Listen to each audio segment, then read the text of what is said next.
knife crime is probably the most important issue that I think all of us can agree on that is very prevalent at the moment. It's on the newspapers today and the Evening Standard. It's on the papers regularly at this point now. We're losing children and young people. It's becoming something that is a reality now, not something that we just read in the newspapers. In 2016, the figures were just below 10,000 people that were affected by knife crime, and now in 2018 it's 15,000. So that's a real stark increase. That's why we do have to talk about it. So I'm really glad that we have an amazing panel here who are going to talk a little bit more about the subject from their own perspectives.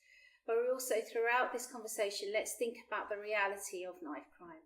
Because only in September, around the corner from here, somebody was affected by knife crime and somebody was seriously affected by this. Okay, this is happening now, and this is happening to people we know, and this is happening to children that we know. And I was just talking to one of the people here just now about affecting children as young as 7, 8, 9-year-olds who are talking about knives and carrying, and people knowing about carrying knives. So let's talk about knife crime.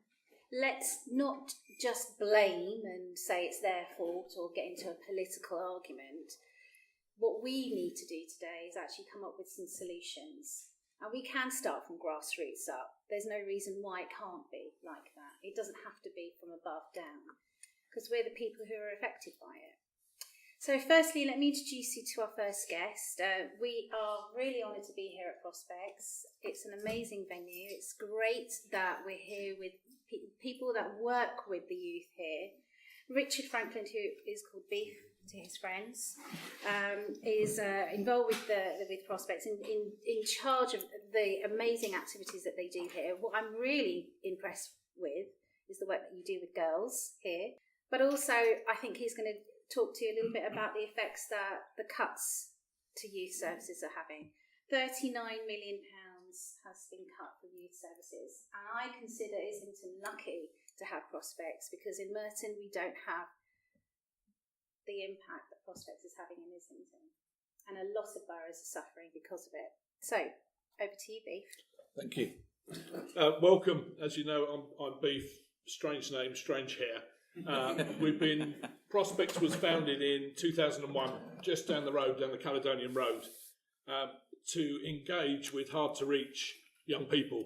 We started as a detached project, and for the first few years, all we did was go out on estates, meet young people who had made the street their home, that were known to the police, that were known for getting into trouble, and tried to build a relationship with those young people, to get to know them, to see then how we could try and move them into positive things, trying to steer them away from those negative influences, try and get them out of gang culture, try and get them back into education, because we were finding more and more of them were excluded from school and just on the streets during the day.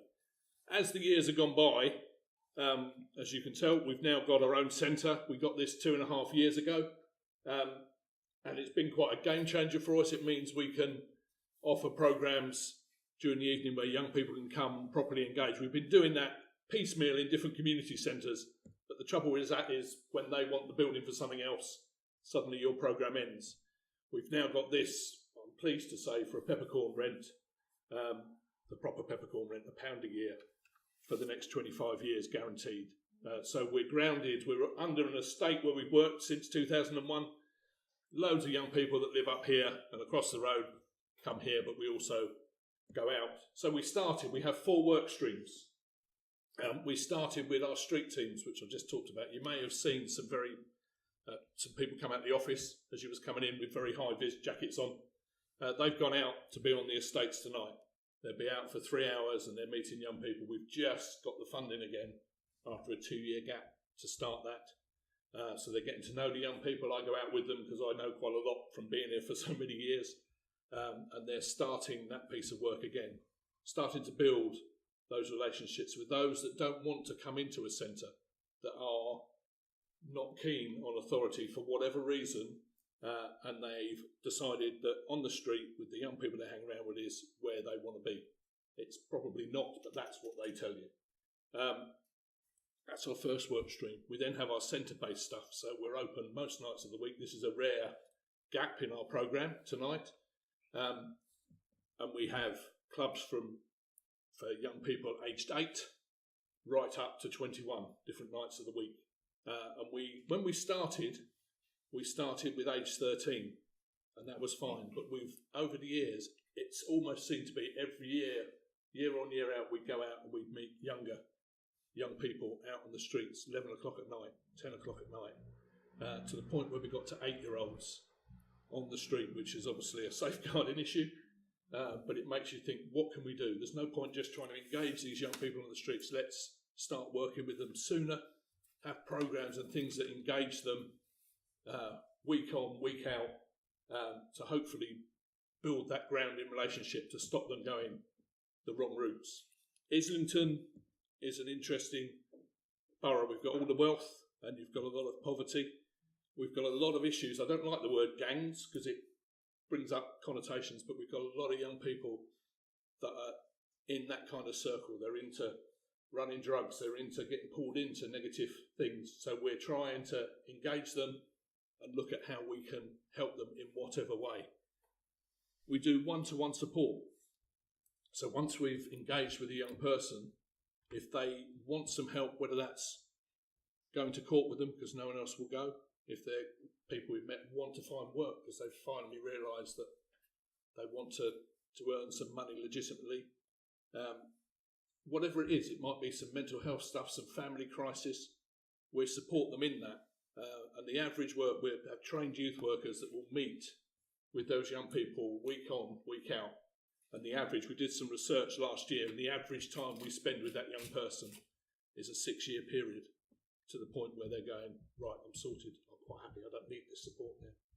So it's intense, it's long term. The cuts that were mentioned, when the cuts came in, we lost a lot of our funding, and then we had the kids company crisis, for whatever you want to call it, and actually that made funders also back away from the youth sector and go, hang on, we're going to look at who we give money to and how we resource things. So we had 3 years where it felt like it was just me in the office with a very, very dedicated team of volunteers, and we were scratching to survive. I'd go to my trustee meetings month in, month out at the time, and they were going, what do we do if we have to close? Have we got enough reserve to be able to do that? And I go, we're not closing. It's not going to happen. We'll run it voluntary if that's what it takes till we can get out of this situation.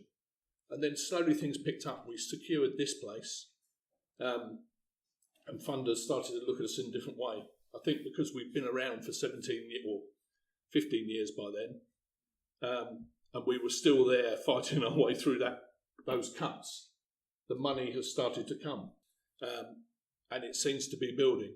Our street teams are back out. We've got a mechanics course tonight, so another thing that we do is we do skills development, and our biggest success is taking old cars that aren't fit for the road. They're worth about 250 quid when we start, and in 60 hours, over 10 weeks, young people will learn how to service that car, restore it, do the body work. We've even done body spraying and put them back on the road and sell them for a profit. Everyone, we're on our 9th car, and every one of those cars has passed its MOT first time. They've all got accreditation.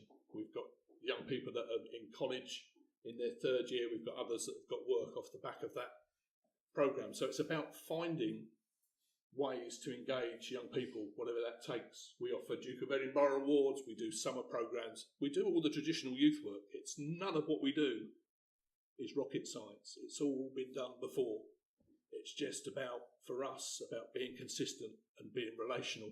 So we get to know the young people, and then we try whenever possible to get to know the parents and engage with them. So it's a very holistic. So if we're working with one-to-one with a young person, we'll carry on and try and, not enforce, but go, this is what we're working with and this is what they want to do. This is how they want to change.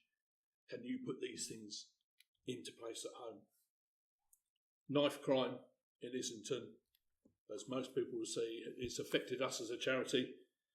We knew Ben Kinsella very well and the families and lots of the friends, which is a very well documented case. Sam Fitzgerald, Alan Cartwright, the lad that was dragged off his bike down the Cally Road. My senior worker, it was his first young person he ever worked with as a volunteer. And Vasso, which was just up the road the other year, were all young people that we knew. Sorry, I get quite emotional talking about it. And sadly, that goes on. And we still see the effects on their friends, their family, and how that works. It's a big issue. We did a survey about 18 months ago with our young people around knife crime and what they were worried about in Islington. Just a local one for us to see where they were. Completely anonymous, they just put their ages, and we got 65 surveys back. Now, we would have liked some more. But out of those 65, all 65 say they know young people that carry knives. All 65 said they know someone that has been stabbed, not necessarily fatally, but it's a massive, massive issue. We had an 8-year-old lad in one of our clubs produce a knife and put it to another young person's throat many, many years ago now. Unfortunately, that situation was alleviated.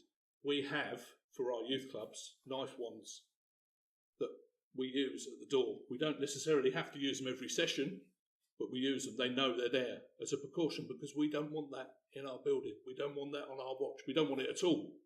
But we've had to get to the point where I train my staff so we can use knife wands to make sure when young people come in here and engage with us that they're safe, that it's a safe place for them to come.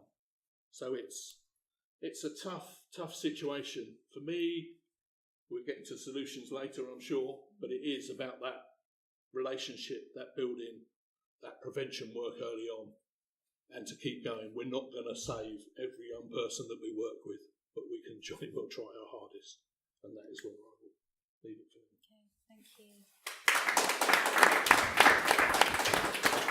I'm so glad you gave him a round of applause there, because it must have been a very difficult thing for you to talk about, especially when you know the young children involved.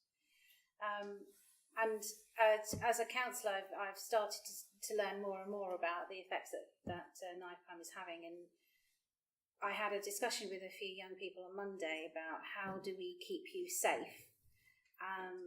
And they said, well, I'll tell you what's keeping us safe right now.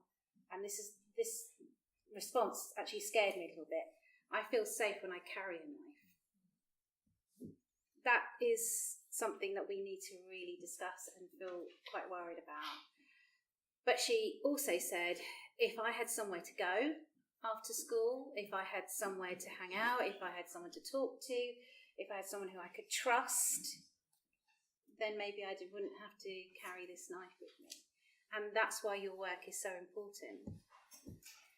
We are going to talk a little bit more about solutions because Josh, who is going to be talking next, is part of the solution. I'm so impressed with Josh. He was a youth worker himself, but he saw the effects that knife crime was having, and he came up with an idea. And I'm going to let Josh talk about this idea and also talk about the bigger picture when it comes to solutions for knife crime. Josh is from a social enterprise called Cracked It. Off you go, Josh. Thank you. So I launched my social enterprise, Cracked It, a few years ago, and something that was really important to remember during the course of it is this idea of flying over the grass, and it comes from this quote by a former Brazilian playwright, Augusto Boal. And what he's essentially saying here, in that maybe forbidden to walk on the grass, it's not forbidden to fly over it, is that you may face a barrier, you might want to cross the grass, and it says that you can't. That doesn't mean you have to stop there. There are ways of getting over the grass. Innovating and flying over it is one such way. And so in that spirit, rather than do a standard kind of PowerPoint presentation, I'm going to do something called a pecha kucha. And for those of you who aren't familiar, it literally means chit-chat in Japanese. But quite practically, it's a presentation that consists of 20 slides that each move automatically after 30 seconds. So it's going to keep me and all of us on our toes, but also mean that I'm as concise as possible. So the journey kind of started several years ago when I worked as an intern and as a parliamentary assistant to a couple of Liberal Democrat MPs.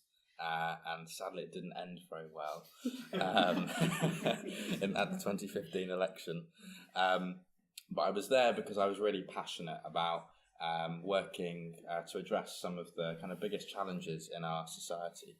But what I personally became a little bit frustrated about was how withdrawn I was in my particular role from the issues that were happening on the ground. And I was particularly concerned about this challenge of youth violence and youth crime. And as Hina mentioned earlier, we've seen that today compared to last year, youth violence or violent crime in London has increased by 19%, knife crime by 15%. And we know that 85% of violent offenders are aged between 16 and 29, and they're also 4 times more likely to be victims of violent crime themselves. And so I left the kind of parliamentary career and went to become a youth worker in East London, working with young people who were involved in crime or at risk of being involved in it. And what struck me, which is pretty obvious really, is that these kind of ostensible bad men, some of them call themselves, were just like anybody else. They want to earn money, they want to feel valued, they want to belong. Most of us get that through employment. And for many of these guys and girls, employment wasn't accessible to them. And we find ourselves in a situation in London where around 1 in 5 young people across the capital between 16 and 24 are unemployed. And if you look at some of the research, some key reasons for that is because they're leaving school without the skills they need to search for secure and sustained work, and because they don't quite have the motivation to access employment. So this is one big issue facing young Londoners. At the same time, a rather more trivial issue faces Londoners: phone repair. 29% of people have a smashed smartphone screen. 77% of us don't have insurance on our phones, and 76% don't get our phones repaired within 6 months or at all because the existing options are too inconvenient. Why do I mention that? Well, I mention it because Cracked It, my social enterprise, comes in at the intersection of the issues of youth violence and phone repair. We are London's social enterprise smartphone repair service, staffed by young ex-offenders and young people who might be at risk of offending. And what we do is twofold. We start by working in partnership with local authorities and housing associations to run short, sharp phone repair employability programs for young people across London. And we're really privileged to work with people like Gebby in Islington, who have referred some outstanding young people to us, including the gentleman that Hina met on Monday. So we take them to undertake these training programs with us, and the phone repair kind of serves as a Trojan horse for engaging with them, a means to help them develop some core employability skills. What we do is then we take on some of the most talented and proficient of these young people to come and work with us for a 6 to 9 month period, potentially longer depending on their need, where they staff Cracked It phone repair business in a number of different capacities. And what we're doing here is curating a workplace that serves as a safe space for these young people to learn about the norms and customs of employment and develop their motivation to access work, but also to support them to develop core employability skills that they need for the workplace. And the core of our phone repair operation involves scenes like this. So one of our technicians, again, that Gabby is familiar with, in Universal Pictures repairing phones there. What we do is we run pop-up repair clinics in large workplaces where we repair customers' phones. And that way we're able to support those people who are facing those convenience-based barriers to repair, to get a repair where they otherwise wouldn't, because they've got to go to the high street, they've got to send their phone away. With us, a repair is done on the spot in 90 minutes or less. And we've had some really exciting coverage and results from what we've been doing. We taught Jeremy Corbyn not long ago to repair smashed smartphone screens. So if he doesn't make it to number 10, he's got another skill that he can fall back on. We were named Social Enterprise of the Year earlier this year by the Centre for Social Justice, named one of London's best phone repair companies by the Evening Standard, and had some lovely things said about us by a number of different interesting people. But the stories that really matter are the ones that are around the impact that our programme has or supports to have on young people's lives. And one such young person is Hamid, who I'm going to tell you about. That's not his real name. He's asked to be kept anonymous. But he's a young person who was gang involved and who decided that he wanted out. He was a person who used to deal drugs or steal bikes just to make money to slip into his mum's handbag to help pay the bills. He had lots of issues with his mental health too. Around 1 in 3 gang members, according to Mopac, have experienced suicidal feelings before. What we did is we took him on our programme. He developed a number of skills, developed his motivation towards work, and 6 months later, having finished the programme, he's now a support worker supporting people with disabilities to thrive. A really exciting story. And a bit about us and our background. Well, as I said, we're a social enterprise. And what does that mean? Well, it means that we trade and generate revenue in order to invest in the social intervention that we curate. And so we generate money through phone repair, but also through contracts that we hold with local authorities to train up these very young people in the first place. And I believe that this kind of model is really, really important at a time, as Beef says, when funding, especially public funding, becomes more and more difficult to secure for essential projects to support young people away from crime and towards work. We've seen budget cuts that make our jobs a lot more difficult. And that really compels us in the sector to look for innovative ways of securing finance to invest in these kind of interventions. And phone repair is Cracktit's way. I also think a kind of wider trend in the sector that a lot of people have been banging on about for ages, and finally the politicians are starting to listen. And that's about the idea of taking a public health approach to youth violence. And what that means for those who aren't familiar is essentially treating youth violence like a disease, rather than just trying to tackle the symptoms of the outbreak. We look to tackle the cause of the outbreak itself. Where are things happening from the beginning? And it involves taking a holistic approach to working with a young person at various different stages in their lives, looking at how we can support young people to deal with trauma that they may have experienced earlier on in their lives, to supporting them into work later on in their lives with a view to supporting them to keep away from crime and towards employment. But a really important tradition that I wanted to finish my presentation on is this idea of flying over the grass. Tackling this problem is not easy and is not going to be easy, and it's something that we're going to be stuck with for quite some time. We've got a big sign here that says don't walk on the grass, a big barrier, and it's our job to try to fly over that grass in order to find innovative solutions to tackle the scourge of youth crime across London and beyond. Thanks. So I'm going to go now to our next guest, PC Cameron Thorp, and he's going to talk to us a little bit about, again, the reality of what knife crime is on the streets at the moment. Thank you. Yeah. I'm Cameron. I've been police officer for just over a year now. Working with the neighbourhood team over in Mildmay Ward in Islington. So my official title is dedicated ward officer. What that means in practice is what you might traditionally know as a bobby on the beat. So I've got a particular area that I look after.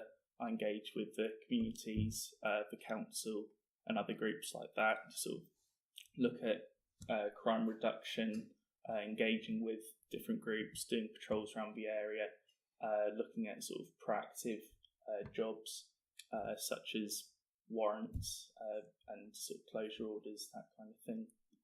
So I'm very much involved with my locals. I don't do sort of the response calls to 999.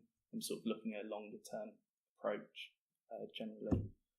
I suppose you're all aware of all the headlines at the moment about knife crime generally. Violent crime stats were released today. I haven't had a good look at those, so don't try and test me too hard on them. It is obviously a serious issue that we are dealing with, and it does sort of have its own difficulties. I mean, in a neighbourhood role, previously you might have about 6 PCs, 1 sergeant, and they would deal with one particular ward, and you'd have a few PCSOs as well supporting. Now we're down to 2 PCs, 1 PCSO, and we'll share a sergeant with up to 2 other teams. So each ward you're looking at sort of 14,000 people we're responsible for. So it's sort of trying to get out to everyone can be quite challenging at times. You've probably all heard about Violent Crime Task Force, but sort of the main team at the moment trying to help reduce violent crime. There have been quite a few good success stories out of that, sort of copied down a few of the stats. So far they have arrested just over 1,300 people in relation to violent crime, 40 firearms, 350 knives, and another 250 offensive weapons have been taken off the streets because of that. And that is the work of 150 specialist officers and another 120 that have been abstracted from their normal roles to help with this at the time being. So yeah, hopefully that will keep having a strong impact, but we'll sort of have to wait and see how long that sort of is kept in place, because at some stage those extra 120 officers will have to go back to what they're typically meant to do. I think most of them come from road and transport policing. I know earlier, Beef, you said you don't like to use the word gangs, but it's something the police do use frequently. So I think it's important to sort of show how we define what a gang is, and quite a common question we get asked is how much of this crime are gangs responsible for? So the police definition of a gang is a sort of, they see themselves or are seen by others as a discernible group, so they've got that identity, and they engage in a range of criminal activity and violence. It's not illegal to be in a gang, nothing wrong with just hanging out with your friends at all. There are approximately 250 gangs that we're aware of and sort of keep tabs on. In terms of crime, I feel that gangs are responsible for 25% of all robberies, 12% of burglaries, 22% of aggravated burglaries, so that's burglaries involving a weapon or violence of some type, 22% of serious violence, 20% stabbings, and 50% of shootings. So, yeah, gangs as a group of population are obviously quite small, and they certainly don't make up the majority of any one type of violent crime, but obviously they have a disproportionate effect when it comes to stats. In terms of short-term tactics that police can use to help deal with knife crime, we've got things like stop and search, but obviously compared to, say, doing searching someone for drugs, where you might smell it on them or be able to tell from their behaviour, so they've just used it, so it's very easy to tell when someone's got drugs on them, or you think they do. Someone having a knife on it, they're obviously not going to smell of anything, they're not necessarily going to be agitated, not going to be sort of red eyes, anything like that. So unless you've got very recent intelligence but someone has a knife, it's very difficult to stop someone and search them on those grounds. Otherwise, we do a lot of hotspot patrolling. I think whilst London as a whole has obviously seen an increase in violent crime, it's not uniform across the whole of the city. There are particular areas who've been a lot worse hit than others, and even within each community there'll be particular roads or estates which are sort of the particular hotspots where this does occur, and other areas, I mean, I've been on my ward for a year now, and very few streets I've never had to go to at all, because just nothing happens there, whereas others I'm unfortunately spending far too much time. And we can do stuff like weapon sweeps, both with the community or just as policing roles, sort of going around different areas, usually based on intelligence we've had from locals that they might have seen someone dumping a knife somewhere, checking little alcoves in buildings, that kind of thing. To be honest, it very rarely turns up knives. I think I've only come across 2 knives doing that kind of thing. I'll be typically doing 1 or 2 weapon sweeps a week. So it's very much luck of the draw if you actually come across a dumped knife, unless you really know where to go. Then obviously we've got things like community protection notices, antisocial behaviour injunctions, dispersal powers.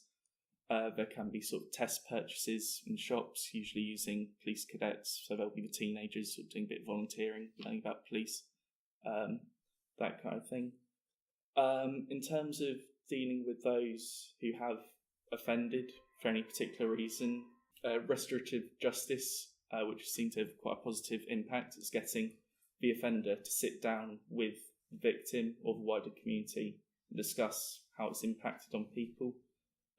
Simple things like setting up neighbourhood watch, getting councils to invest more in CCTV and lighting, even mentoring youths. It's all been proven to drastically reduce crime, and it's just trying to get sort of more police involved as well as the wider community and these kind of things.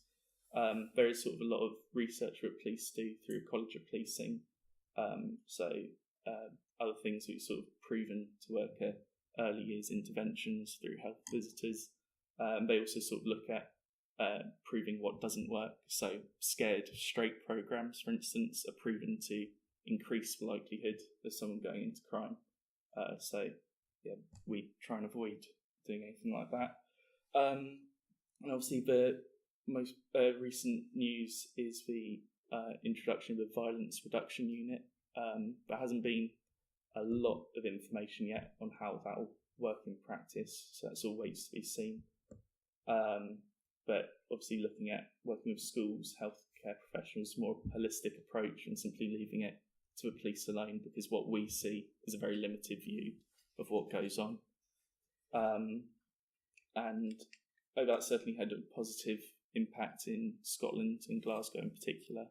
So hopefully it'll have a similar impact in London, although London's issues are going to be different, and it's a much larger city, so it's not going to work in the exact same way.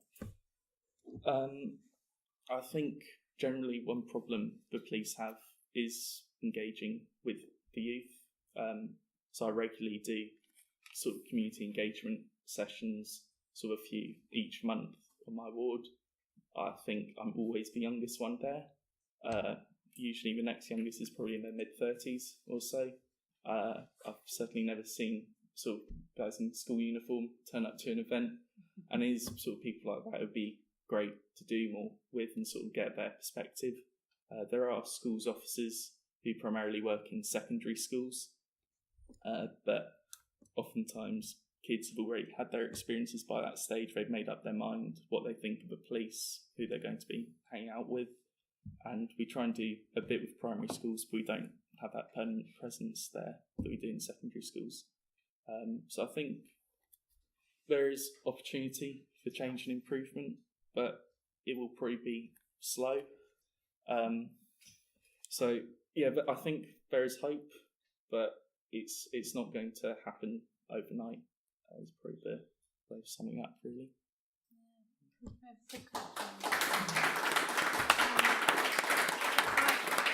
I, for one, just want to say thank you, because the work that you do and the fact that you're putting your life out there at risk every day means a lot to definitely me, but I'm sure everyone else here knows what you're doing. And I mean, the fact that you're doing all of this and you've had a 325 million cut to the police force, I realised. I looked at the stats and I thought, how are you doing your job? But you're right, we need a more holistic approach, and it's working with, I think you need to start working with children more. This is the thing, isn't it? This is where we need to go now. Our final guest now. This person is probably the bravest person in the room. I'm trying hard here. Pfizer agreed to talk to us today because the community around her realised she needed to talk, and she's put herself out there to talk about her son her son, who only recently lost his life in August. So we're going to talk to Faiza, but she's going to talk to us, and she's going to tell us her story. And please give her a lot of support, please, because I think she's doing a wonderful thing. I know, sorry. That's okay. Are you okay? Yeah. All right, come. Yeah, Sorry, sure. let's Take a seat. Yeah. Well, good evening, everybody. That's going to just introduce me. Thank you for inviting me. I wasn't kind of sure I was going to make it. I thought that I was maybe sort of going to duck out at the last minute, but I feel it's important. It's an issue that has affected us as a family and a community. There's a picture of Malik, my lovely son.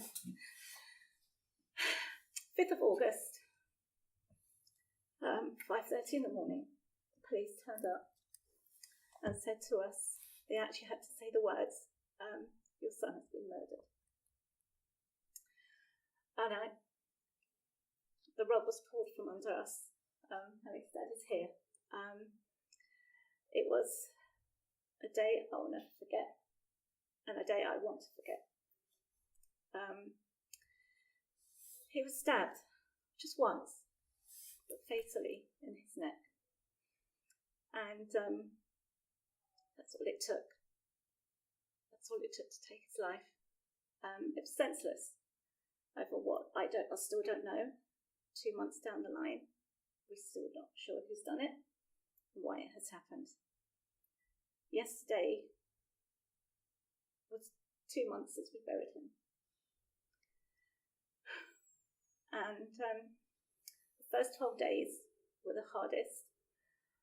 Luckily, we were blessed, because I was told it can take up to 28 days, 3 months even, to have a body of your loved one before you can bury them.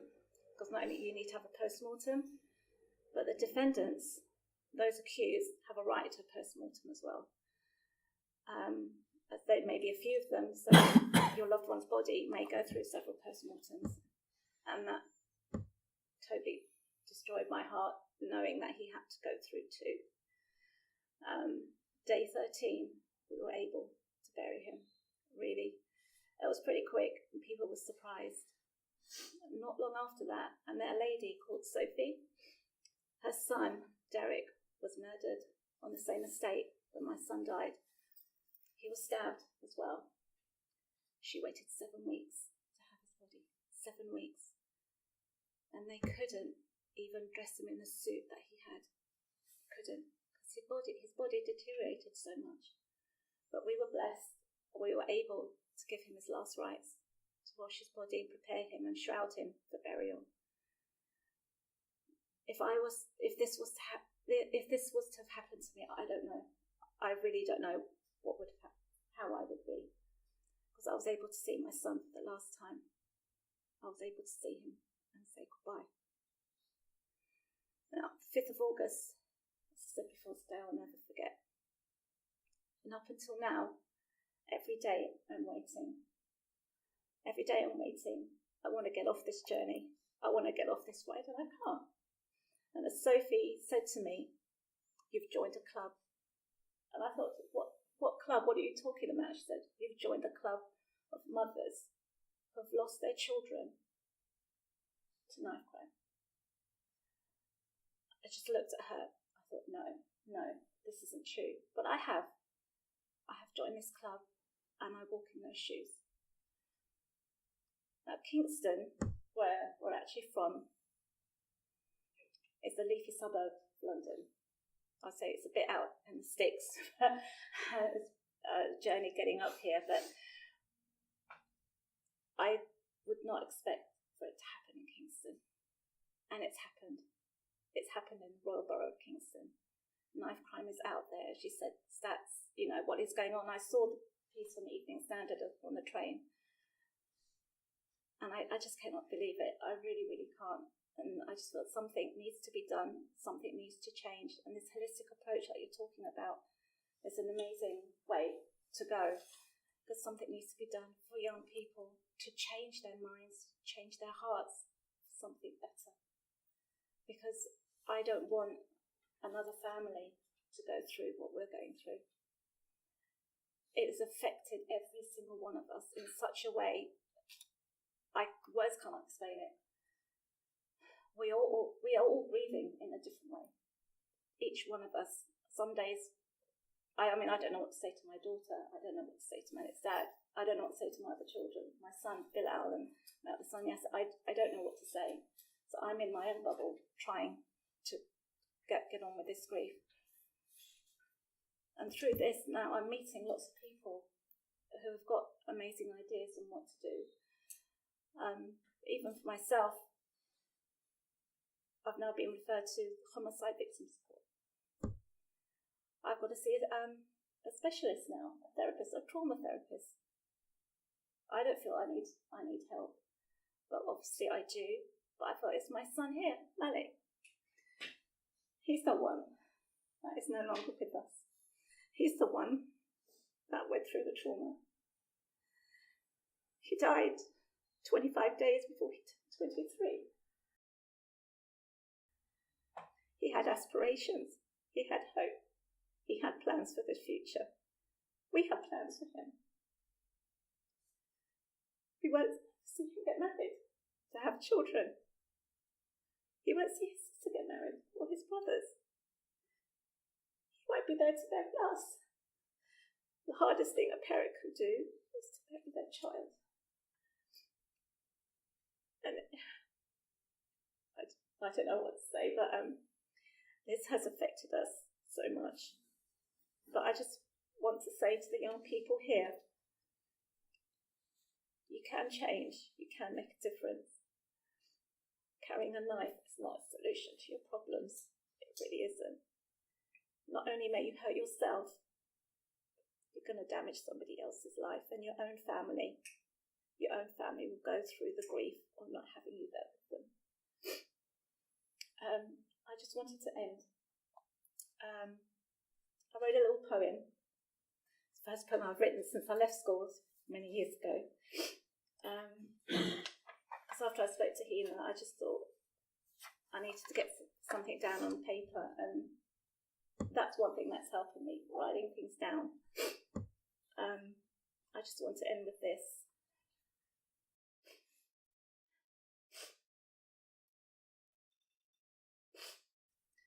My son, my dearest son, I'm sorry I wasn't there.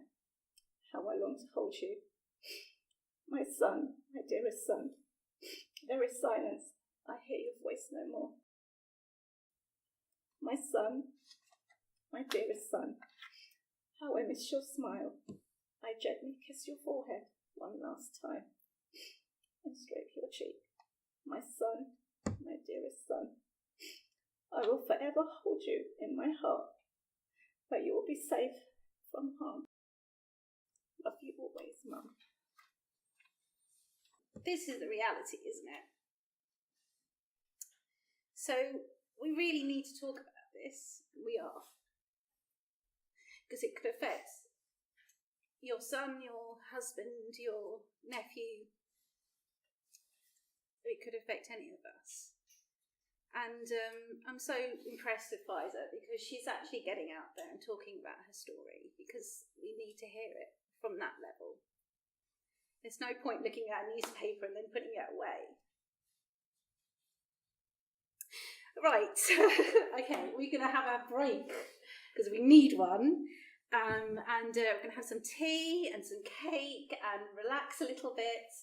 Please bring your questions up to here, please, and we'll do our very best to come up with some really good solutions.